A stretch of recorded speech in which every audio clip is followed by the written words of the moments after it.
नमस्ते मेरे प्यारे विद्यार्थी। कैसे हैं आप सब? आई होप कि आप सब बहुत अच्छे होंगे और आप सबकी पढ़ाई लिखाई भी बहुत अच्छे से चल रही होगी।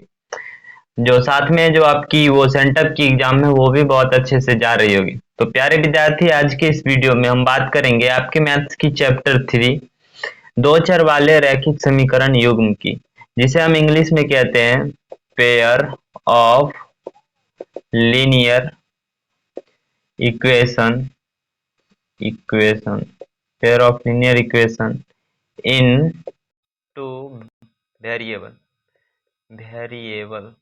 ठीक है, बट इसकी जरूरत नहीं है, लेकिन आपकी जानकारी के लिए मैं बता दिया।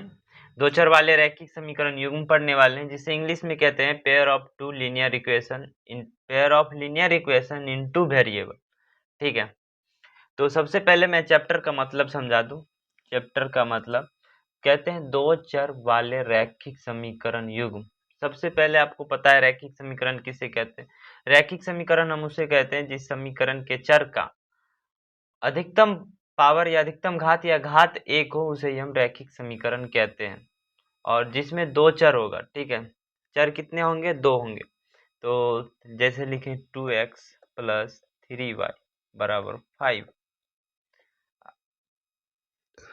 समीकरण किसको कहते हैं? लेफ्ट साइड और राइट साइड दोनों की दोनों इक्वल हो। ठीक है, लेफ्ट साइड राइट साइड दोनों इक्वल हो, उसे समीकरण कहते हैं। ठीक है, तो ये हो गया दो चर। दो चर किसे कहते हैं? एक x और एक y, दो चर है। रैखिक समीकरण यानी कि इसका पावर एक है तो दोनों का पावर एक है, यही हो गया दो चर वाले रैखिक समीकरण। बट दो चर वाले रैखिक समीकरण युग्म लिखा है। युग्म किसे कहते हैं? यहाँ पे लिखा है पेयर। युग्म कहते हैं कि जो दो हो, यानी जोड़ा में हो, उसे ही हम युग्म कहते हैं। जैसे इसे लिख सकते हैं, एक और इक्वेशन में लिखता हूँ, 3x प्लस 2y बराबर 6। यही होगी दो चर वाले रैखिक समीकरण युग्म, इसी को कहते हैं। तो एक डॉट या एक चीज मैं बता दूं कि दो चर वाले रैखिक समीकरण का रूप कैसा होता है। जैसे कि आदमी के पास दो हाथ है, दो पैर है, दो कान है, ऐसे ही इसका रूप है। चाहे गाय के पास चार पैर है, तो उसी प्रकार के जो ये रैखिक समीकरण है वो किस प्रकार के दिखेंगे, वो कैसे दिखते हैं। तो इसका जो व्यापक रूप बोले या सरल रूप बोले तो वो होता है ax। यानी कि आपको तो पता है कि दो चर तो होना ही होना है। ये एक होगा x, उसके बाद एक प्लस y में होगा, और एक ना एक कोई कांस्टेंट टर्म होगा। एक ना एक कोई कांस्टेंट टर्म होगा। तो इसी के कहते हैं दो रैखिक समीकरण युग्म है, यानी दो रैखिक समीकरण है युग्म में है। तो यहाँ पे जो वैल्यू होगा उसको कहेंगे a1, यहाँ पे b1, और कांस्टेंट टर्म को c1। ठीक है, और अगला जो समीकरण होगा उसको कहेंगे a2x प्लस b2y बराबर c2। अब इसे आप इधर लिखेंगे, आप इस समीकरण को सही से लिखेंगे तो इसको लिख सकते हैं a1x plus b1y minus c1 equal to 0। ठीक है, हो जाएगा, आप समझ पा रहे हैं। उसके बाद a2x plus b2y minus c2 equal to 0। यानी कि इस रैखिक दो चर वाले रैखिक समीकरण युग्म का जो व्यापक रूप होगा वो कुछ इस प्रकार का होगा। ठीक है, तो अब करना है, हम ऐसे ही हमें दो रैखिक समीकरण दिए होंगे और उनका हमें सॉल्यूशन करना है। सॉल्यूशन किसे कहते हैं? सॉल्यूशन, अरे शांत रहो, मैं आपको बताता हूँ।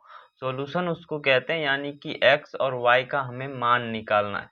दोनों अलग अलग दिए हुए हैं, दो रूप में दिए हुए हैं, हमें दोनों का मान निकालना है। कैसे मान निकालेंगे? तो मान निकालने का दो तरीका होता है। पहला, एक तो होता है ग्राफीय विधि। एक क्या होता है? ग्राफीय विधि। ठीक है, और दूसरा होता है बीजगणितीय विधि। दूसरा क्या होता है? बीजगणितीय गणितीय विधि। विद्यार्थी, आप राइटिंग पे मत जाइएगा। क्या होता है ना कि इस पे लिखने की हैबिट्स नहीं है, अभी हमारी आदत नहीं है, तो अच्छे से राइटिंग नहीं बन पाती है, लेकिन कॉपी पे साफ साफ लिख पाते हैं। ठीक है, तो आप राइटिंग पे मत जाइएगा। ठीक है, ग्राफीय विधि, इन्हीं दो विधियों से हम हल करते हैं। लेकिन बीजगणितीय विधि में बहुत सारा विधि आता है प्रतिस्थापन विधि, विलोपन विधि, वज्र गुणन विधि, ये सभी आता है। तो अभी हम चैप्टर 3 का 3.1 का सॉल्यूशन करने वाले हैं। ठीक है, तो चलिए देखते हैं कि हमारा प्रश्न क्या है। ये प्रश्न नंबर 1 है। हम अभी इसका सोल्यूशन अभी नहीं करेंगे, इसको अभी छोड़ते हैं। प्रश्न नंबर 2 से शुरू करते हैं, ठीक है। 2 नंबर, आप प्रश्न को पढ़िए, आप केयरफुली प्रश्न को पढ़िए। प्रश्न क्या कहता है कि क्रिकेट टीम के एक कोच ने 3900 में 3 बल्ले तथा 6 गेंद खरीदी, ठीक है। 3900 में 3 बल्ले तथा 6 गेंद खरीदी। प्यारे विद्यार्थी, जब भी ऐसा कंडीशंस दिया रहता है या फिर इस चैप्टर में हमें 2 चीज दी रहती है जिसको हम चर के रूप में लिखते हैं, यानी कि बल्ला को हम एक अलग चर मानेंगे और गेंद को एक अलग चर मानेंगे।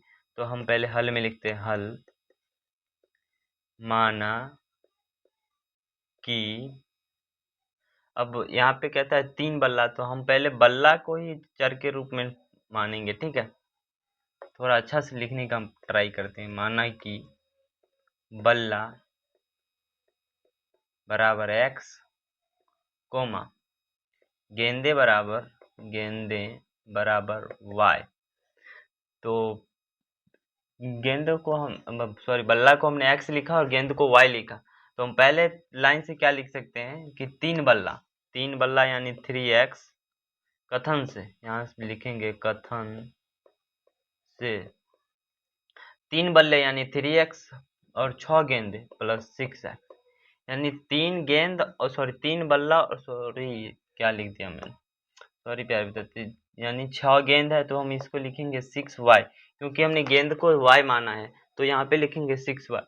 यानी कि पहले समीकरण से हमें, पहले लाइन से हमें निकल के आता है कि 3x प्लस 6y बराबर 3900, 3900, यानी 3 बल्ले तथा 6 गेंदे खरीदी, यानी 3x प्लस 6y बराबर 3900। फिर कहता है कि बाद में उसने एक और बल्ला खरीदा और उसी प्रकार के 3 गेंदे खरीदी।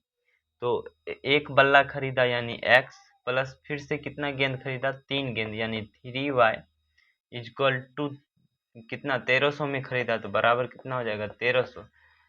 कह रहा था कि इस स्थिति को बीजगणितीय तथा ज्यामितीय रूपों में व्यक्त कीजिए, यानी बीजगणितीय रूप, बस इसी को हम कहते हैं कि बीजगणितीय रूप, ठीक है। ज्यामितीय रूप में अभी हम नहीं करेंगे क्योंकि अभी इसका जरूरत भी नहीं पड़ता, आपको एग्जाम में पूछा भी नहीं जाएगा कि बीजगणितीय रूप, सॉरी ग्राफीय रूप में, ज्यामितीय रूप में व्यक्त कीजिए। अभी हम आपको साधारण सी, बस आप बीजगणितीय रूप में बदलना सीखिए, फिर आपको आगे हम ग्राफीय विधि में भी आपको बदलना सिखाएंगे, रूपों में व्यक्त करना सिखाएंगे, ठीक है। अभी आपको बता देंगे तो बहुत ज्यादा लोड हो जाएगा और आप समझ नहीं पाएंगे, तो लगेगा कि ये चैप्टर बहुत टफ है, ठीक है। तो हमने कुछ नहीं किया, बस जैसा जैसा लिखा था वैसा लिख दिया कि एक टीम के कोच ने 3900 में 3 बल्ला खरीदा, यानी कि हमने फिर क्या किया कि बल्ले के मान को x माना, उसके बाद गेंद को y माना, तो 3 बल्ला खरीदा तो 3x, प्लस 6 गेंदे खरीदा तो 6y बराबर 3900 में खरीदा 3900, ऐसा ही लिख दिया। उसके बाद कहता है कि उसने एक और बल्ला खरीदा, यानी एक बल्ले का मतलब x, यानी एक x लिखे या x लिखे, बात बराबर है x। उसके बाद कहता है कि उसी प्रकार की 3 गेंदे भी खरीदा, यानी कि x प्लस 3y बराबर 1300 में खरीदा तो 1300, बस ऐसा ही करना था। अगले प्रश्न की ओर बढ़ते हैं। तीसरा प्रश्न क्या कहता है, आप पढ़ेंगे 2 kg सेब और 1 kg अंगूर। तो सबसे पहले हम क्या करेंगे, 2 चीजें दी हुई है, ठीक है, 2 वस्तु दी हुई है, तो दोनों वस्तु को हम एक चर राशि के रूप में बदलेंगे। तो चर राशि के रूप में हम क्या लिखेंगे, हल माना कि अंगूर बराबर x, माना कि अंगूर बराबर x तथा अंगूर बराबर x, उसके बाद सेब दिया हुआ, तो सॉरी पहले हम सेब दिया हुआ तो सेब को ही हम लिख लेते हैं, सेब को ही x मानते हैं, ठीक है। तो सेब बराबर x तथा अंगूर बराबर y, ठीक है। तो अब हम लिखेंगे कथन से, कथन अरे यार यहाँ पे रुक, कथन से, सॉरी छोड़ दो भाई, कथन से, ठीक है। तो कहता है कि 2 kg सेब, यानी कि 2 kg है तो 1 kg सेब को हम की क्या माने, x, तो 2 kg सेब क्या हो जाएगा, 2x, प्लस 1 kg अंगूर, यानी 1 kg अंगूर, एक y लिखे या y लिखे, बात तो बराबर y के लिए वो कितना पैसा दिया था, कितना पैसा दिया? 160 रुपये। कितना पैसा दिया? तो 160 रुपये।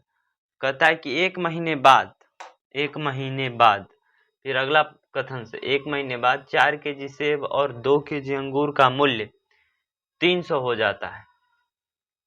यानी कि 4 kg सेब तो 4x, उसके बाद कहता है कि और 2 kg अंगूर, 2 kg अंगूर यानी 2y बराबर कितना होगा? 300। बस हो गया। इसी तरह हमें व्यक्त करना था। ठीक है। अब आगे आपको क्या करना होगा कि आगे की चैप्टर जब आप पढ़ेंगे तो आगे को बस ऐसे ही इक्वेशन दी हुई रहेगी या फिर आपको कंडीशंस या भाषाएं दी हुई रहेगी, उसको आपको ज्यामितीय रूप में या बीजगणितीय रूप में लिखना है और उसी को हल करके x और y का मान निकालना है। यानी कि x का मान का क्या मतलब, यानी कि यहाँ पे सेब का मूल्य निकालना था और y का मतलब अंगूर का मूल्य निकालना था। बस ठीक है, हो गया ना। अब बढ़ते हैं हम, इसमें बस 3 प्रश्न ही थे। अब हम बढ़ते हैं आपके पहले प्रश्न की ओर। ठीक है, पहला प्रश्न यहाँ पे देखिए, ये थोड़ी अलग टाइप की प्रश्न है। ठीक है, ये देखिए, कहता है कि आफ्ताब अपनी पुत्री से कहता है कि 7 वर्ष पूर्व मैं तुमसे 7 गुना आयु का था। ठीक है, ये थोड़ा डेंजर प्रश्न है। डेंजर कुछ नहीं है, मैं आपको समझाऊंगा, आप अभी देखिएगा, बहुत आसानी से समझ जाएगा। आप यहाँ पे 2 व्यक्ति दिए हुए हैं, एक आफ्ताब है और एक आफ्ताब की पुत्री है। ठीक है, एक आफ्ताब है और एक आफ्ताब की पुत्री है। तो हम क्या करेंगे, दोनों की, और दोनों की उम्र की बात हो रही है तो हम दोनों की उम्र को कोई एक एक चर राशि मान लेंगे। ठीक है, मानते हैं कि आफ्ताब आफ्ताब सॉरी यहाँ पे लिखेंगे माना कि माना कि आफ्ताब की आयु बराबर x तथा आफ्ताब की पुत्री का आफ्ताब की पुत्री की आयु बराबर हुआ है। ठीक है, हमने दोनों को आयु का एक एक चर राशि मान लिया, क्योंकि हमें जो समीकरण लिखने हैं वो चर राशि के रूप में ही लिखेंगे, और 2 चर मान लिया। ठीक है, कहता है कि ये हमने वर्तमान माना है। ठीक है, आफ्ताब की वर्तमान आयु, यहाँ पे लिख लो कि आप वर्तमान वर्तमान वर्तमान ठीक है, वर्तमान, यहाँ पे भी हो जाएगा वर्तमान, क्या होगा? वर्तमान आयु। ठीक है, वर्तमान आयु। कहता है कि 7 वर्ष पूर्व मैं तुमसे 7 गुनी आयु का था। प्यारे विद्यार्थी, मैं बोलूं कि यदि आपसे 7 वर्ष पूर्व, तो क्या करेंगे? यदि आप 7 वर्ष पूर्व, अभी आप 16 साल के हैं या 16 साल के, ठीक है, अभी आप 16 साल के हैं, 7 वर्ष पूर्व आप कितने वर्ष के होंगे? तो आप क्या करेंगे? 7 घटाएंगे, 16 माइनस 7 करेंगे तो जो कि निकल के आएगा 9। ठीक है, यानी कि 7 वर्ष पूर्व कह रहा है तो 9 साल के, यानी कि यदि आप मानिए आप 16 साल के हैं और आपके पिताजी 30 साल के हैं। ठीक है, इससे ज़्यादा ही होगा, लेकिन मैं मानता हूँ 30 साल के हैं, तो 7 साल पूर्व आपके पिता के भी आपके पिता का भी उम्र 7 साल कम होगा और आपका भी 7 साल कम होगा, तो यानी कि दोनों में से 7 घटाएंगे, तो ये इसमें से जब 7 घटाइएगा, 30 माइनस 7 बराबर 23। यानी कि जब हम 7 वर्ष निकालेंगे तो आफ्ताब का भी आयु 7 वर्ष कम होगा और आफ्ताब की पुत्री का आयु भी 7 वर्ष कम होगा। ठीक है, तो देखिए प्रश्न में आप देखते हैं क्या था यहाँ पे। आफ्ताब, ठीक है, आफ्ताब कहता है कि 7 वर्ष पूर्व में तुमसे 7 गुनी आयु का था। 7 वर्ष पूर्व यानी x-7। ठीक है, अब वो अपने पुत्री की 7 गुनी आयु का था, तो उसके पुत्री में से भी 7 घटाएंगे, -7, और वो अपने पुत्री की, यहाँ पे देखिए क्या लिखता है, वो अपने, कहाँ गया, वो अपने पुत्री की ही था, तो पुत्री से कहता है, तो कहता है कि मैं तुमसे 7 गुनी आयु का था, यानी उसके 7 गुना यानी 7। अब आप इसको सॉल्व कीजिएगा तो x-7 बराबर 7 का y से 7 -49। ठीक है, अब x लिखेंगे, y इधर आएगा तो x-7y बराबर, अब 49 को भी इधर लाइएगा तो ये प्लस में आएगा, यानी कि -7 प्लस 49 बराबर 0। इसको लिखेंगे तो x-7y माइनस माइनस में नहीं प्लस में होगा तो ये प्लस ही होगा। प्लस में बड़ी संख्या प्लस में आए तो जब हम जोड़ घटाव करेंगे तो प्लस वाली संख्या यानी प्लस ये हो जाएगा 42। ठीक है, एक कंडीशन कथन से, पहला कथन से लिखेंगे प्रथम कथन से। अब आगे लिखेंगे दूसरी कथन से, क्या लिखेंगे? दूसरी कथन से। ठीक है, दूसरी कथन से। दूसरा कथन क्या कहता है कि अब से 3 वर्ष बाद मैं तुमसे केवल 3 गुनी आयु का रह जाऊंगा। यानी कि अब से 3 वर्ष बाद, हमने वर्तमान क्या माना x, तो अब से 3 वर्ष बाद क्या हो जाएगा x+3। उसके पुत्री का क्या हो जाएगा 3 वर्ष बाद, तो y+3, यानी कि y+3 और x+3। अब से 3 वर्ष बाद उन दोनों की आयु क्या हो जाएगी, तो एक का उसके पिता का हो जाएगा x+3 और उसकी पुत्री का हो जाएगा y+3। कहता है कि अब से 3 वर्ष बाद मैं तुमसे केवल 3 गुनी आयु का रह जाऊं। तो अब से 3 वर्ष बाद यानी x+3 और उसके आयु के कितने गुने रह जाएगा, तो 3 गुना, तो यानी y+3 इंटू 3। बस आप इसे ही सॉल्व कर दीजिए, फिर से हमारा एक और इक्वेशन निकल के आ जाएगा। तो x+3 बराबर y का 3 से गुना करेंगे 3y+9।